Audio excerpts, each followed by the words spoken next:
Bismillahirrahmanirrahim.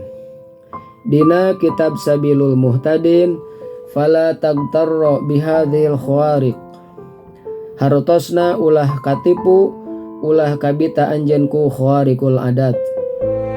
Seperti henteu teurak ditembak, henteu teurak ku bedog, atawa bisa nyebutan barang goib, atawa ngadadak beunghar, atawa bisa nyebutan kana kalakuan urang anu enggeus atawa anu bakal. Sabab karomah kaluarna ti wali maunah kudu ti solihin atawa mukmin mustaqimil ahwal ahli ibadah. Tingali Sohipah 36 sareng 40 hiji Sabilul Muhtadin.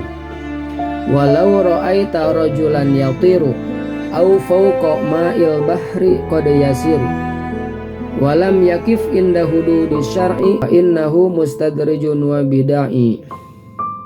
Mun anjeun nempo lalaki bisa ngapung atawa di luhur laut bisa lempang, teu akur jeung hukum syara kalakuan nu kitu istidraj bid'ah kawenehan.